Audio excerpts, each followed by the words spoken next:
अस्सलाम वालेकुम everyone. Sindh leaders academy जे platform ते खुश आमदीद। हींअर असां सिंपल एवरेज में एक्सपेक्टेड सिनेरियोज़ कहिड़ा थी सघनि था उन्हनि सां रिलेटेड जेके आहिनि प्रॉब्लम्स असां सॉल्व करणु सिखूं पिया। हाणे हीअ ॾिसो, छो जो एक्सपेक्टेड सिनेरियोज़ कहिड़ा थी सघनि था।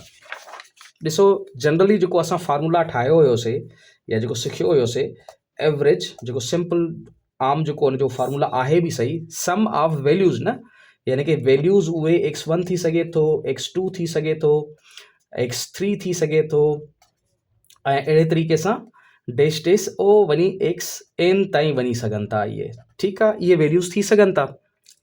ऐं नंबर ऑफ जेके आहिनि वैल्यूज़ यानी कि अपॉन n। हाणे कॾहिं कॾहिं छा थींदो, हाणे हिन जॻह ते असांजो एक्सपेक्टेड हिकिड़ो सिनेरियो इहो थी सघे थो त हीअ असांखे मिलियल हूंदा, त ही मिलियल हूंदा ऐं हीअ बि मिलियल हूंदो, त असांखे ही एवरेज यानी कि मालूम करणी पवंदी। हाणे हिन में यानी कि छा आहे, ॾिसो, finding the number when sum and average are given. हाणे सम ही बि मिलियल हूंदो ऐं एवरेज बि मिलियल हूंदो, त असांखे ही कीअं मालूम कयूं असां, इहो हिन में पुछे पियो। हाणे ॾिसो, हिन खे फार्मूला खे जेकॾहिं मैनिपुलेट असां कयूं त हिन खे जेकॾहिं हेॾे खणी ईंदासीं त ज़रब में हलियो वेंदो, ऐं हिन खे हेॾे खणी ईंदासीं त साॻियो इहो वंड में हलियो वेंदो। यानी कि तव्हां एन खे हीअं लिखी सघोसि था न, एन इज़ इक्वल टू, हाणे ओ हे, हाणे हे एन हेॾे आयो आहे, ठीकु आहे, एन इज़ इक्वल, ऐं हिन खे हेठि ई ज़ाहिर ॻाल्हि खणी विया आहियूं। हिन खे असां सिग्मा, छो जो पोइ वीडियो में सिग्मा एक्स अपॉन ऐं ओ ही एवरेज लिखी सघूं था, ए वी, यानी कि ही असांजो नओं फार्मूला आहे न, माना उनखे ई मैनिपुलेट करे असां ठाहियो आहे हाणे हिन खे। हाणे ॾिसो, जेकॾहिं इहा कंडीशन हुजे त असां कहिड़े तरीक़े सां कंदासीं, छा थो चवे, if mean average is 6 and some of values उहे छा आहिनि 18, फाइंड एन, त एन मालूम कयो। हाणे एन मालूम करण जे लाइ छा फार्मूला असां ड्रा कयोसीं, यानी कि N is equal two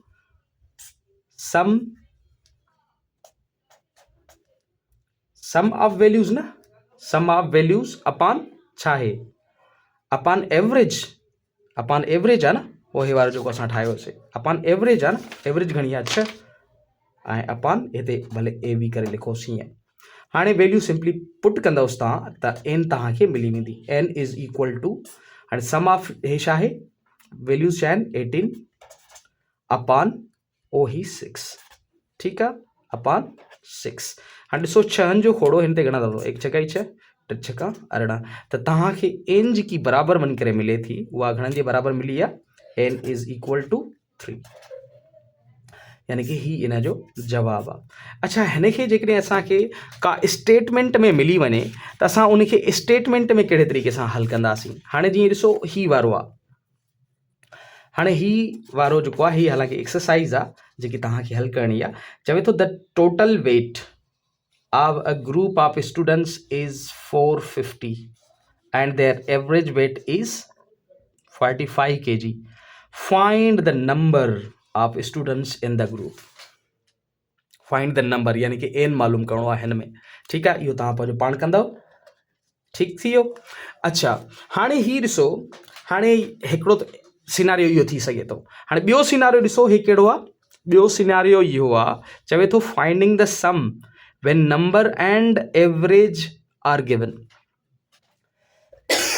sorry, हाणे ॾिसो छा करिणो आहे, सम असांखे मालूम करिणो आहे, यानी कि उहो सम ऑफ एक्स जेको आहे, सम ऑफ वैल्यूज़ मालूम करिणो आहे, जॾहिं एवरेज भी मिलियल हूंदी ऐं उनखां अलावा नंबर ऑफ वैल्यूज़ भी मिलियल हूंदा। हाणे उनखे मालूम करण जे लाइ छा कंदासीं असां, हाणे ही आहे न फार्मूला, सिंपली छा आहे, यानी कि ही वारो जेकॾहिं हिन खे ई असां मैनिपुलेट कयूंसि, हिन खे ई जेकॾहिं मैनिपुलेट कयूंसि, हे जेकॾहिं हेॾे अची वेंदो, छा में ज़रब में अची वेंदो, यानी कि हिन खे, यानी कि sum of x is equal to, छो जो हे हिते इंटेक्ट रखूंसि ऐं हे जेको आहे हेॾे आयो एन ज़रबिया एवरेज, ईअं लिखी सघूंसि था असां, सही थी वियो। त हीअ असांजो नओं फार्मूला आहे। त तव्हांखे सम मालूम करण जे लाइ जेकॾहिं नंबर ऑफ टर्म्स बि मिलियल हुजनि ऐं एवरेज बि मिलियल हुजे त सम तव्हांखे अहिड़े तरीक़े सां मालूम थी वेंदो। हाणे ही ॾिसो छा आहे ही लिखियल, त if average is equal to 4 and N is equal to 5 find sum of values, ठीकु आहे, एवरेज जी बि इहा ख़बर। हाणे फार्मूला यानी कि कहिड़ो असां ड्रा कयो आहे, ड्राइव क्यों आहे sum of x is equal to छा n इंटू एवरेज, ईअं आहे न, ईअं करे लिखियो आहे न असां।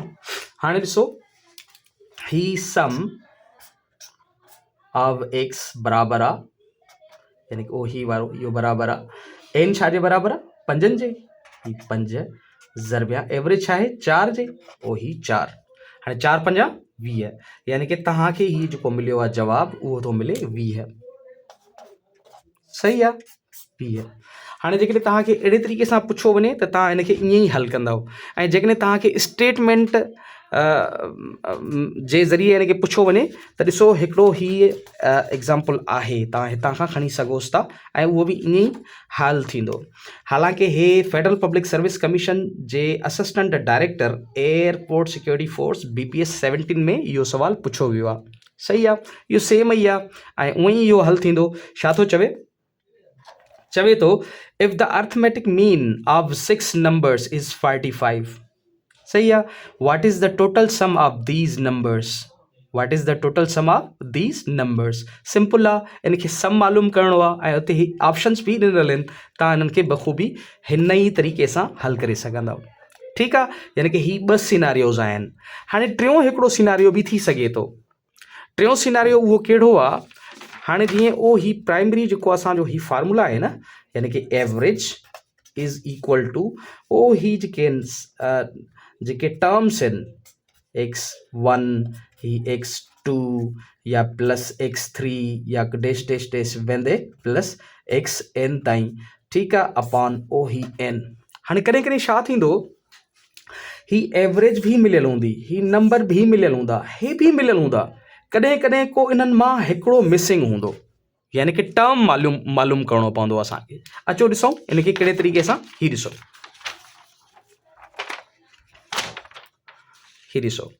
हाणे ही छा थो चए, फाइंडिंग द मिसिंग वैल्यू या मिसिंग टर्म।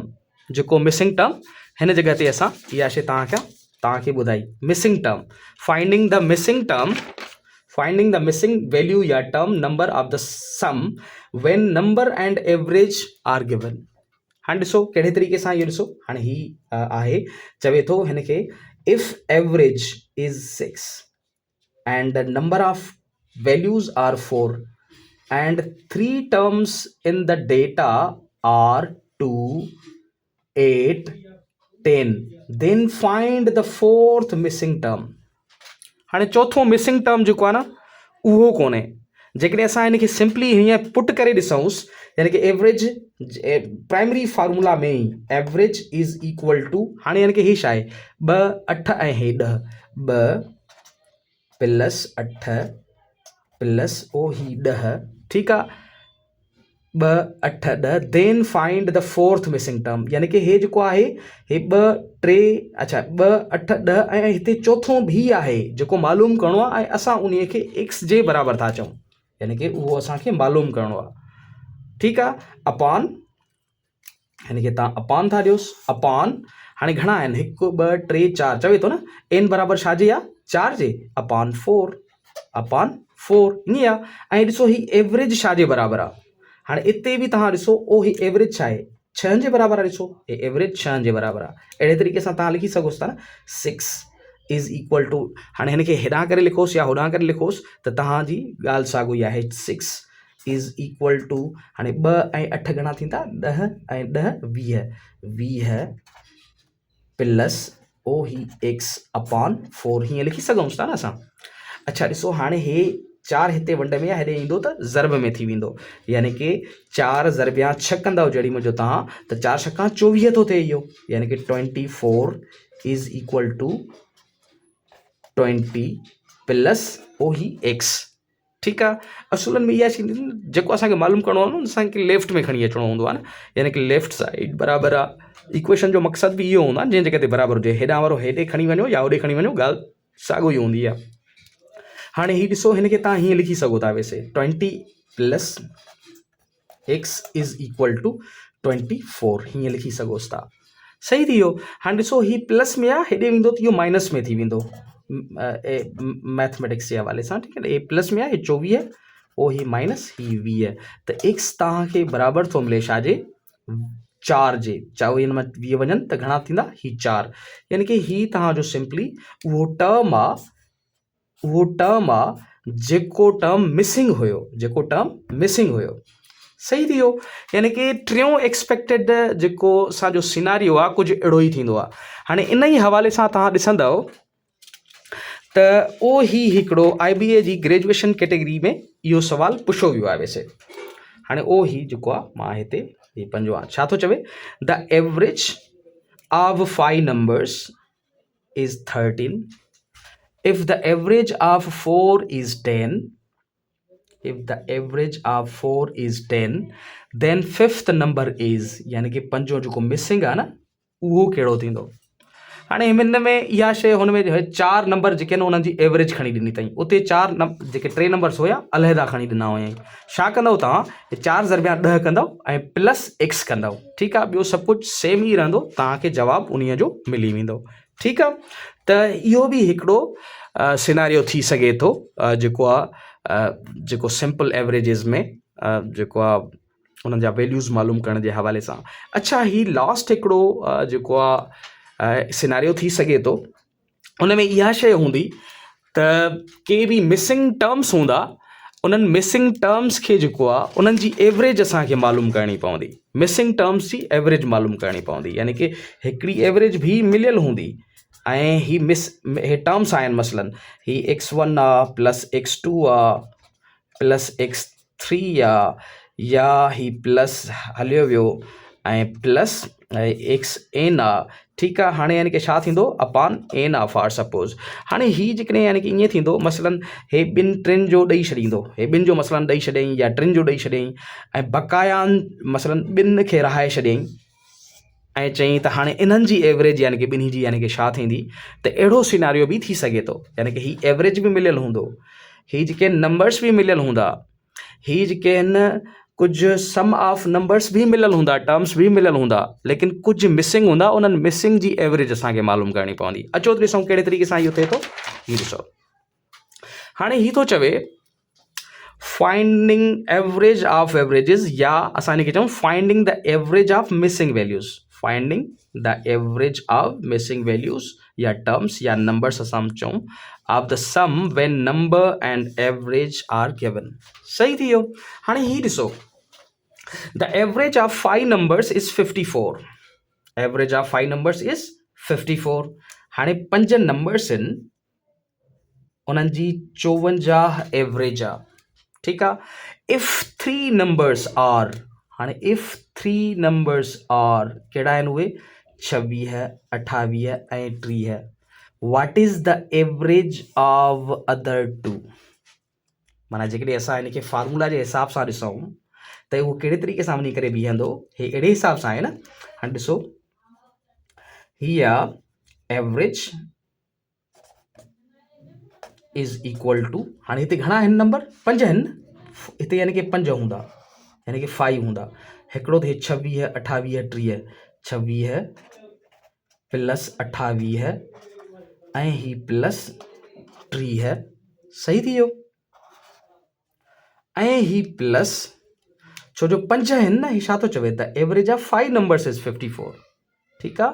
हाणे प्लस हिते 2 यानी कि ॿिया बि हूंदा, ऐं 2 उहे कहिड़ा थी सघनि था, उनखे तव्हां 2 नंबर आहिनि उहे 2x करे लिखोसि भले, 2x यानी कि 2 नंबर उहे ॿिया बि आहिनि 2x आहिनि, सही थी वियो। हाणे तव्हांखे छा करिणो आहे, सिंपली हाणे ही घणा आहिनि, 5 आहिनि न, अपॉन ही 5 आहे, छो जो 5 नंबर्स आहिनि, अपॉन ही 5 आहे, ऐं एवरेज ही घणो आहे, एवरेज छा आहे 54 आहे, यानी कि ही 54 इज़ इक्वल टू, हाणे हिननि खे ॾिसो घणा हे यानी कि घणा थींदा 26 ऐं 28 ऐं 30, ठीकु आहे। हाणे जेकॾहिं इन्हनि खे असां जोड़ में आणियूं था त इहे असांखे मिलनि था 84, हा 26, 28, 84, हा 84 इहे वञी करे बीहनि था। हिन खे तव्हां छा करे लिखी सघो था 84, ही 84 प्लस 2x ही अपॉन 5, सही थी वियो। हाणे यानी कि छा कंदो, हे 5 हेॾे खणी अचो, त हिन सां ज़रब थी वेंदो या फार्मूला जे हिसाब सां हिनखे हीअं लिखी सघोसि था तव्हां 84 plus 2x is equal to 54 into 5 अहिड़े तरीक़े सां लिखंदव तव्हां। सही आहे। हाणे 54 इंटू 5 इनखे सिंप्लीफाई जॾहिं तव्हां हिनखे हल कंदव हाणे ही वारो यानी कि 84 हितां खां लिखूंसि था 84 plus 2x is equal two हाणे हिनखे जॾहिं तव्हां हल था कयो 4 5 20 ॿ हेॾे आया 5 5 25 27 200 ऐं ही 70 सही थी वियो 270 यानी कि ओ हे 84 जेकॾहिं हेॾे खणी वञूं यानी कि हे 2x इज़ इक्वल टू 270 ऐं ही माइनस में हलिया वेंदा पोइ 84 त तव्हांखे 2x इज़ इक्वल टू घणनि जे बराबरि थो मिले इहो ॾिसो 270 मां जेकॾहिं तव्हां 84 कट कंदव त घणा बचंदा 270 186 ठीकु आहे 186 तव्हांखे मिलंदा ऐं जेॾी महिल जो हिते ॾिसो मल्टीप्लिकेशन में या हिते ईंदो त डिवीजन में हली वेंदो यानी कि x is equal to 186 upon 2 सही थी वियो। हाणे इनखे तव्हां सिंप्लीफाई कंदव सिंप्लीफाई करण जे लाइ ॿिनि जो खोड़ो हिन ते हिकु दफ़ो हिन ते 9 दफ़ा ऐं हिन ते घणा दफ़ा 3 दफ़ा थो वञे 93 यानी कि उन्हनि जो जेको ॿ जेके मिसिंग टर्म्स आहिनि उन्हनि जो जेको एवरेज आहे उहो घणी आहे 93 ही असांखे फाइंड थी वई आहे। हाणे अहिड़ी कंडीशन जा बि जेके आहिनि सवालात पुछा वेंदा आहिनि। हाणे हीअ ॾिसो तव्हां ही बि STS जी ग्रेजुएशन कैटेगरी में ही सवाल पुछो वियो आहे ऐं इन्ही नोयत जो ई आहे इहो सुवाल ऐं उहो छा आहे एवरेज छा थो चवे average age of 7 persons in a group is 30 years. The average age of 5 persons of this group is 32 years. The average age of the other 2 persons in group is same. साॻियो ई आहे रुगो language change आहे ठीकु आहे। त हिनखे तव्हां जेकॾहिं बुनियादु बणाए ऐं जेकॾहिं तव्हां हिननि खे हल कंदव त इहा आसानी सां हल थी वेंदा ठीकु आहे। त ही एक्सपेक्टेड सिनारियोज़ हुया सिंपल एवरेज जा त इन्हनि खे जेकॾहिं तव्हां ग्रास में आणियो था त बिलीव मी त कहिड़े बि एंगल खां जेकॾहिं सवाल अची वञे त तव्हां उन्हनि खे आसानी सां हल करे सघंदव चाहे उहो कहिड़े बि इम्तिहान में हुजनि फेडरल में हुजे प्रोविंशियल में हुजे या कंहिं एंट्रेंस टेस्ट जी तव्हां तयारी कंदा हुजो उन हवाले सां हुजे GRE कंदा हुजो गेट कंदा हुजो इन एनी एग्ज़ाम ठीकु आहे तव्हां उहा शइ करे सघंदव।